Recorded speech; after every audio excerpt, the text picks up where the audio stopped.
That's Mike. News at 9. ये है let's mic more than radio और आप सुन रहे हैं न्यूज 89 समाचारों के साथ मैं महेश सिंह। चीन ने नेपाल के रास्ते कैलाश मानसरोवर यात्रा पर जाने वाले भारतीय तीर्थयात्रियों की संख्या इस सीजन के लिए 24,000 तक सीमित कर दी है।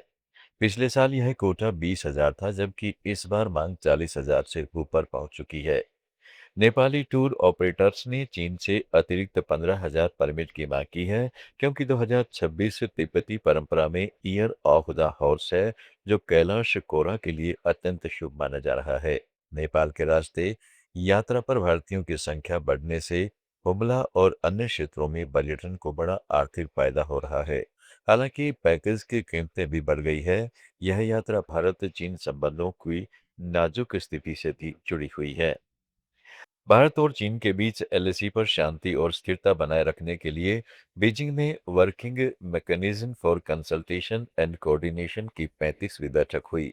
भारतीय पक्ष का नेतृत्व संयुक्त सचिव सुजीत घोष ने किया, जबकि चीन की तरफ से विदेश मंत्रालय के बाउंड्री एंड ओशनिक अफेयर्स विभाग के महानिदेशक होयांची शामिल हुए।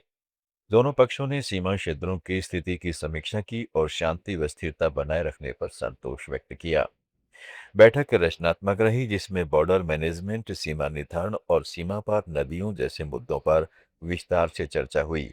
भारत ने विशेषज्ञ स्तर पर नदी सहयोग की अगली बैठक जल्द बुलाने पर जोर दिया। दोनों देशों ने द्विपक्षीय संबंध सामान्य करने की दिशा में प्रगति पर सहमति जताई और अगली विशेष प्रतिनिधि बैठक की तैयारी करने का फैसला किया। भारत दुनिया के सबसे बड़े टैंक ऑपरेटर्स में से एक है, लेकिन यूक्रेन युद्ध ने दिखा दिया कि पारंपरिक भारी टैंक अब आसानी से सस्ते एफपीवी ड्रोन का शिकार बन रहे हैं।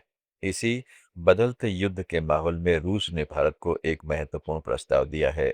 रूसी टैंक डिजाइन एजेंसी के प्रमुख एंट्री के मुताबिक रूस भारत के T-72 और T-90 भीष्म टैंकों को एडवांस्ड एंटी ड्रोन सिस्टम, बेहतर फायर कंट्रोल और नेक्स्ट जनरेशन टेक्नोलॉजी से अपग्रेड करने को तैयार है। यह ऑफर न सिर्फ भारतीय सेना की क्षमता को काफी बढ़ा सकता है, बल्कि एशिया में सामरिक संतुलन को भी प्रभावित कर सकता है, जिससे चीन और पाकिस्तान दोनों की चिंता बढ़ गई है।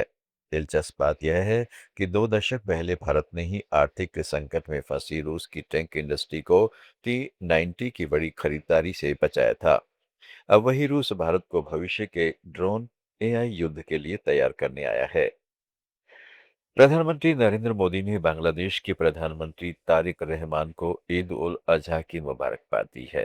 पीएम मोदी ने एक पत्र में कहा कि भारत और बांग्लादेश दोनों देशों के लोगों के लाभ के लिए साझा विकास के विजन पर काम कर रहे हैं। भारत सरकार बांग्लादेश सरकार के साथ मिलकर लोगों के हित में विभिन्न क्षेत्रों में सहयोग को और मजबूत करने के लिए उत्सुक है। मोदी ने ईद को त्याग, कल्याण और भाईचारे का प्रतीक बताया और कहा है कि यह पर्व भारत की विविध सांस्कृतिक विरासत का हिस्सा है। उन्होंने दोनों देशों के बीच गहरे ऐतिहासिक, सांस्कृतिक और भावनात्मक संबंधों पर जोर दिया और बांग्लादेश के लोगों की शांति, स्थिरता और समृद्धि की कामना की। सिंगापुर की एक अदालत ने एडटेक कंपनी बायजू के संस्थापक बायजू रविंद्रन को अदालत की अवमानना के मामले में 6 महीने की जेल की सजा सुनाई है। अदालत ने उन्हें दस्तावेजों का खुलासा न करने के आरोप में दोषी ठहराया। कोर्ट ने रविंद्रन को अधिकारियों के सामने समर्पण करने, करीब 67 लाख रुपए का कानूनी खर्च चुकाने और कंपनी BEAR इन्वेस्ट को पीटीई में अपनी हिस्सेदारी के दस्तावेज जमा कराने का भी आदेश दिया है। यह मामला कतर इन्वेस्टमेंट अथॉरिटी की सहायक कंपनी ने दायर किया गया था। रविंदर ने फैसले को केवल प्रक्रिया संबंधी बताया है, किसी भी गलत काम से इनकार किया है और कहा है कि वे इस फैसले के खिलाफ अपील करेंगे। बायजू की कंपनी पिछले कई सालों से निवेशकों के विवाद, कर्ज और कानूनी लड़ाइयों से जूझ रही है। समाचारों में फिलहाल इतना ही। जुड़े रहिए लेट्स माइक के साथ। आप सुन रहे थे let's mic more than radio. Follow कीजिए हमें हमारे सोशल मीडिया प्लेटफॉर्म्स पर। आप सुन रहे थे let's mic more than radio. Follow कीजिए हमें हमारे सोशल मीडिया प्लेटफॉर्म्स पर।